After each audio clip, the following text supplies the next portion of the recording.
మహతి టీవీలో మీ వ్యాపార ప్రకటనల కోసం కింది నెంబర్కి సంప్రదించండి. నమస్కారం గురుగారు. శ్రీమాత్రే నమః. గురుగారు, మీరు ఒక వీడియోలో చెప్పారు ఇండియా పాకిస్తాన్ వార్ జరుగుతుంది కాబట్టి ఈ వార్ అనేది ఇక్కడితో ఆగిపోదు, ఇది ఇంకా కొనసాగుతూనే ఉంటుంది, ఇప్పుడు మొదలైంది అనేసి అని చెప్పారు. చాలా మంది ఆగిపోతుంది కదా అన్నారు. నేను ఒకటే చెప్పాను, ఆగదు. అది వార్ కాదు, అటాక్స్. యాక్చువల్ చెప్పేది ఏంటంటే నేను ఒకటేనమ్మా, అమాయకుల మీద ఏ పాపం ఎరగినటువంటి వారి మీద వాళ్ళు సరదాగా వస్తే పెహల్గాం అటాక్ చేశారు. అవును, ప్రతి భారతీయుడికి ఉంది. ఏమనుంది? ఉగ్రవాదుల్ని అంతం చెయ్యాలి అనేటువంటి. అలా అని ఎక్కడ కూడా మన ఇండియాలో ఉండే వాళ్ళకి, మీకు ముస్లిం ఫ్రెండ్స్ ఉంటారు, నాకు ఫ్రెండ్స్ ఉన్నారు, క్రిస్టియన్ ఫ్రెండ్స్ ఉన్నారు, ఎక్కడ కూడా మనలో ద్వేషాలు లేవు. వాళ్ళు ద్వేషాన్ని క్రియేట్ చేసి మన దేశాన్ని పాడు చేద్దామనే ఉద్దేశంతో అటువంటి పిచ్చి పిచ్చి పనులన్నీ చేస్తారు. కానీ అందులోనూ ముఖ్యంగా ఏంటంటే గురుగారు, కేవలం హిందూ అనే చంపేశారు. అంటే ఏమిటి, మనకి ఎక్కడ తారతమ్యాలు లేవు. మన ఇంటి పక్కన ముస్లిం ఉన్నాడు, నాకు ఫ్రెండ్స్ ఉన్నారు, మా ఇంటికి వచ్చి భోజనం చేసి వెళ్తారు, చక్కగా మాట్లాడుకునే వాళ్ళు ఉన్నారు, సరదాగా మాట్లాడుకునే వాళ్ళు ఉన్నారు, క్లయింట్స్ ఉన్నారు, ఫ్రెండ్స్ ఉన్నారు, చాలా మంది ఉంటారు. ఇంత జరుగుతున్నా కూడా ఎక్కడ కూడా మళ్ళీ విద్వేషాలు లేవు, మనకి లేవు. మనం మామూలుగానే చూస్తున్నాం. అంటే ఏమిటి, ఈ దేశం బాగుపడిపోతుంది, ఇండియా అనేటువంటిది ఒక మంచి దేశంగా వెళ్ళబోతుంది, గ్రహస్థితి చూస్తుంటే ఒక టాప్ పొజిషన్ లో వెళ్ళబోతుంది. రేపొద్దున్న అణు ఆయుధాలన్నీ కూడా మన దగ్గర నుంచి సేల్ అవుతాయమ్మా, పక్క దేశాలకి. మనం వేరే దేశాలకి ఇచ్చేటువంటి స్థితిలోకి ఇండియా వెళ్ళబోతుంది. ఇక్కడ ఏంటంటే నేను ఎందుకన్నాను ఆ మాట అంటే, మనకి సర్వసాధారణంగా ఈ సంవత్సరం మనకి విశ్వవసు నామ సంవత్సరంలో, విశ్వవసు అంటే మంచిదే, కానీ దేనికి మంచిది అంటే ఇక్కడ మనం తీసుకోవాలి. మనకి ఇక్కడ రాజు, మంత్రి, సేనాధిపతి అని ఉంటారు. రాజు రవమ్మ, రాజు రవ అయినప్పుడు ఏంటంటే అసలు దేశాన్ని ఒక స్టేజ్కి తీసుకెళ్ళడానికి రాజు బాగా ప్రయత్నం చేస్తాడు. మంత్రి రవైనప్పుడు కూడా ఏమవుతుందంటే కొన్ని సార్లు మంత్రి రవైనప్పుడు కొన్ని నిర్దిష్టమైనటువంటి కొన్ని విషయాలను సూచిస్తాడు.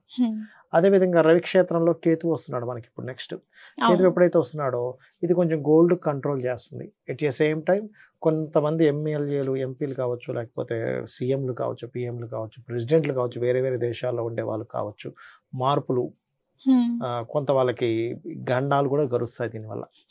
ఇక మరొక విషయం ఏంటంటే, నేను ఎందుకు చెప్పాను పర్టికులర్ గా ఇది ఇక్కడతో ఆగదు అని, కొనసాగుతుంది అని కారణం ఏమిటంటే అమ్మ, శని అధిపతి అవుతున్నాడు. దేనికి? సైన్యాధిపతి శని. సైన్యాధిపతి శని ఉన్నప్పుడు ఏమవుతుంది అంటే మధ్యలో గ్యాప్స్ ఇస్తూ మళ్ళీ అవుతూనే ఉంటుంది, ఒక రోజుతో ఆగిపోదు. ఇప్పుడు మనం కూడా చేసేది యుద్ధం కాదు, నిజం చెప్పాలి యుద్ధం వేరుగా ఉంటుంది, ఇదేంటి చాలా చిన్నది, యుద్ధం అంటే డిఫరెంట్ గా ఉంటుంది. ఇదేంటంటే స్టార్టింగ్ లో కూడా చెప్పాను, మీరు 50 రోజుల క్రితం వీడియో చూసుకోవచ్చు, 50 days బ్యాకే చూశాను, చెప్పాను మనం ఒక యుద్ధ సంబంధంగా వస్తుంది అని. అయితే అటాక్స్ ఎక్కువగా జరుగుతాయి యుద్ధం కంటే కూడా. అంటే అలాగా ఇప్పుడు మనకి మన మీద పెహల్గాం దాడి చేశారు. ఇప్పుడు ఏమిటి, దాడి చేసింది ఉగ్రవాదులు, కాబట్టి ఉగ్రవాద స్థావరాలని మాత్రమే మట్టు చేయాలి అనేటువంటి భావనతో మన వాళ్ళు చేస్తున్నారు. దాన్ని కొన్నిసార్లు వాళ్ళ అవతల వాళ్ళు ఏదో డ్రోన్స్ పంపించడం, మనం ఇది చేయడం జరుగుతుంది. ఎందుకు? కారణం ఏమిటి, ఎందుకు ఇంత లాంగ్ టర్మ్ సాగుతుంది అంటే, బికాజ్ ఆఫ్ ఈ సంవత్సర సైన్యాధిపతి శని ఉన్నప్పుడు లాంగ్ టర్మ్ గా సాగుతుంది. ఏదో ఒక రోజు ఏదో ట్రంప్ వచ్చి చెప్పాడు కాబట్టి ఆపేస్తాము, ఇవన్నీ కొన్ని ఛానల్స్ అట్లా ప్రచారం చేస్తుంటాయి. కానీ ఇది ఏదో కొంత గ్యాప్ మాత్రమే, ఇది విరామం, అదేదో మధ్యలో విరామం పడుతుంది, మనకి ఇంటర్వెల్ పడుతుంది, ఇది ఇంటర్వెల్ మాత్రమే, శుభం కార్డు కాదు ఇది. కాకపోతే మనకు కూడా ఏమిటి, ఇవాళ ఈ దేశం మీద జరిగింది, రేపు ఇంకో దేశం మీద జరగదని గ్యారెంటీ ఏంటి? అంతే కదా. ఇప్పుడు ఒక శత్రువు ఉన్నాడు, ఒక యుద్ధం చేసే దానికి ఒక అర్థం ఉంది ఖచ్చితంగా. ఇప్పుడు ఒక దేశం మీద ఇంకో దేశం దాడి చేసింది, అప్పుడు యుద్ధం చేస్తే అర్థం ఉంది. కానీ అసలు అన్యం పుణ్యం ఎరగనటువంటి కొంతమంది ప్రజలు అక్కడ చక్కగా హ్యాపీగా ఎంజాయ్ చేస్తారు. నువ్వు వచ్చేసి నీ పేరు అడిగి, నీ యొక్క మతం అడిగి, నువ్వు మతం వాడువా కాదా, హిందూ ఇతరులు, ముస్లిం ఇతరులను అందరినీ చంపేసి, అందులో సిక్కులు కూడా చచ్చిపోయారు, చంపేసి నువ్వు వెళ్ళిపోతే అసలు అర్థం ఏమిటి? అంటే ఏంటి, ప్రతి ఇండియన్కి కూడా ఇప్పుడు ఎలా ఉంది, ఇది మళ్ళీ ఇంకోసారి జరగకూడదు అంటే ఏం చేయాలి, ఉగ్రవాదులను పూర్తిగా అంతం చేయాలనేటువంటిది ఉంది. కాబట్టి ప్రతి హిందూ కూడా కోరుకుంటాడు, ప్రతి ఇండియన్ కోరుకుంటున్నాడు, హిందూ కాదు. ఎందుకంటే మనలో మనకే గొడవలు పెడదామని చూస్తున్నారు. అంటే ఏంటి, మనకేమనిపించాలి, అమ్మ అట్లా చేశారు, అయితే ముస్లిమ్స్ మంచి వాళ్ళు కాదేమో, కానీ మనకు అది లేదమ్మా, అంత లేదు, అందరూ మంచి వాళ్ళే. ఎందుకంటే మన దేశంలో ఉండే వాళ్ళకి అది ఆ యొక్క భావన లేదు. అవును, ఆ వ్యతిరేకత అనేది మన దగ్గర వాళ్ళు క్రియేట్ చేస్తున్నారు అనేది మనం మొట్టమొదటిగా మనం అర్థం చేసుకోవాలి. అయ్యా, మనందరం ఒక స్నేహభావంతో సోదరభావంతో ఉన్నటువంటిది వాళ్ళని ఇతర దేశాలు పాకిస్తాన్ లాంటి దేశాలు మనకి ఇలాంటి చిచ్చు పెడుతున్నాయి. కాబట్టి ఇది పర్టికులర్గా నేను చెప్పేది ఒకటి, కొంచెం సముద్ర తీర ప్రాంతాలు ఉన్నాయి, వైజాగ్ కావచ్చు, వెస్ట్ బెంగాల్ కావచ్చు, అదేవిధంగా ఒరిస్సా ప్రాంతం కావచ్చు, ఇటువైపు మన ఇండియాకి ఇటువైపు ఉండేటువంటి పంజాబ్ కావచ్చు, ఈ పాకిస్తాన్ దగ్గరలో ఉండేటువంటి బార్డర్ లైన్స్లో ఉండే వాళ్ళు జాగ్రత్తగా ఉండాలి. ఢిల్లీ జాగ్రత్తగా ఉండాలి. ఎప్పటి నుంచో చెప్తున్నా, ఢిల్లీ ప్రాంతం చాలా జాగ్రత్తగా ఉండాలి. ఇప్పుడు మనకి నెక్స్ట్ రవి రాశిలో కేతు వస్తున్నందుకు సెకండ్ క్యాపిటల్గా మనకి హైదరాబాద్ కూడా వచ్చే అయ్యే ఛాన్సెస్ ఉంటుంది. కేతు మారడం వల్ల పర్టికులర్గా ఇక్కడ మనకి హైదరాబాద్ లో ఉండే ల్యాండ్ రేట్స్ పెరుగుతాయమ్మా, మనకి కేతు మారుతున్నందుకు. నెక్స్ట్ మనకి గ్రహాల మార్పు వల్ల మనం గతంలో 1.5 year బ్యాక్ వీడియోలు కనుక చూసుకుంటే అప్పుడు ల్యాండ్ రేట్స్ స్ట్రక్ అవుతాయని కూడా చెప్పుకున్నాం. అవును, అందుకే ఆగింది కూడా, మనకు సంవత్సరంన్నర నుంచి పెద్దగా పెరగలేదు. కానీ ఇక్కడ నుంచి కొంతవరకు ల్యాండ్లు కొనుక్కున్న వాళ్ళు అయ్యో రేట్లు పెరగట్లేదు అనుకునే వాళ్ళకి ల్యాండ్ పెరుగుతుంది. రియల్ ఎస్టేట్ వాళ్ళు ఎంత ఇబ్బంది పడుతున్నారు. చాలా రియల్ ఎస్టేట్ మూవ్ అయితేనే మనకి మనీ సర్కిల్ అవుతుంది. అవును, ఆ సర్క్యులేషన్ అనేటువంటిది పెరుగుతుంది. అదేవిధంగా కొంతవరకు బంకర్స్ కట్టించుకునేటువంటి ఇది పెరుగుతూ ఉంటుంది లైఫ్లో, అంటే సొసైటీలో చూసుకుంటే ఫ్యూచర్లో కనుక చూసుకున్నట్లయితే అటువంటివి వస్తాయి. కాకపోతే నేను చెప్పేది ఒకటే, ఇక్కడ శని భగవానుడు ముఖ్యంగా మీనరాశిలో ఉండి ధనస్సును చూస్తూ గురువుని చూస్తున్నాడు. అలాగే గురువు 3 రాశులు మారుతున్నందుకు ప్రజలు మన దేశంలో ఉండే వాళ్ళు కాదు, బయట దేశాల్లో ఉండేటువంటి పాకిస్తాన్ లాంటి ప్రజలు వలస వెళ్ళడం, వేరే ప్రాంతాలకు వెళ్ళిపోవడం, వాళ్ళ ప్రాణాలు రక్షించుకోవడానికి అటు ఇటు పరుగులు తీయడం అనేది జరుగుతుంది.